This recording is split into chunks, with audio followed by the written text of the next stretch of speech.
severe and persistent disabilities, traumatic brain injuries, and others are elderly. They are not able-bodied. They are not able to come here and rise up. They depend on our mercy because they have no choice. They did not choose to be disabled, and they can't help having grown old. Any good physician knows when you have a tragedy, and make no mistake, the number of people we are not caring for properly is tragic. You perform a triage, and you take the most desperate in need of care first. That is a choice we in this body make. I rise for the 3,100 to make sure that we are aware and understand that we have been derelict in our duty to protect those who cannot protect themselves. Maine has grown her programs to serve all and any, regardless of the cost, regardless of the fact that by sheer numbers alone, we have stretched the weave of our safety net so far, we aren't doing anything well.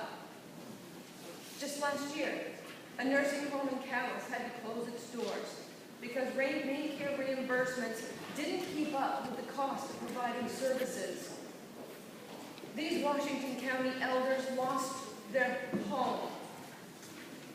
They had to be moved to another nursing facility miles away from their friends, miles away from their family. What a sad day for Washington County and the people who live there. How long until the next small rural nursing home is forced to close its doors?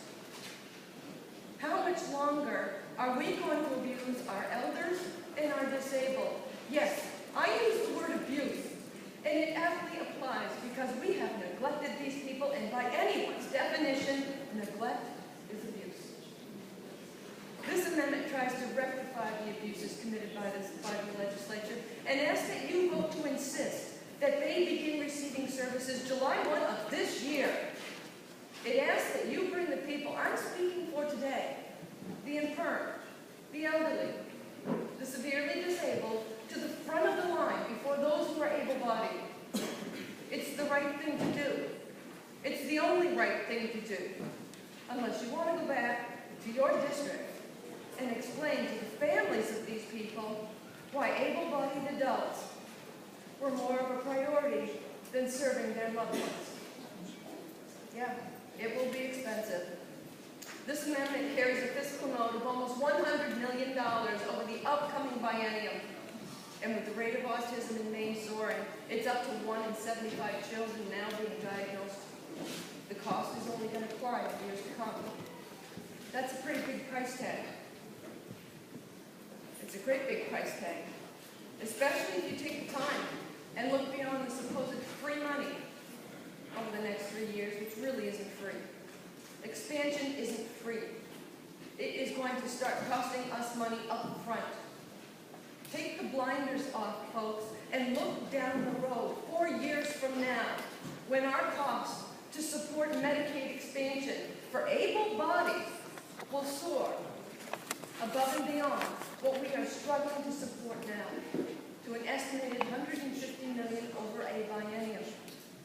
If we cannot support the people whose voice I bring to you today, how can we support expansion? We can't.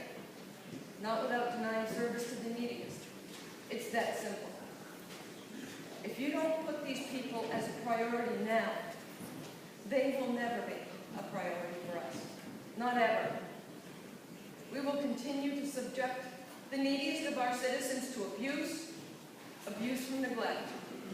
It's time to face the harsh reality and own up to the serious mistakes regarding how our programs have been poorly prioritized over years past and make the corrections. Open your hearts.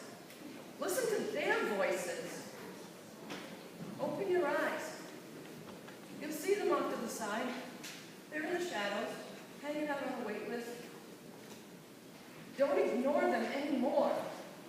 Make the commitment to put them first. Gandhi said, you can judge a society by how they treat their weakest members.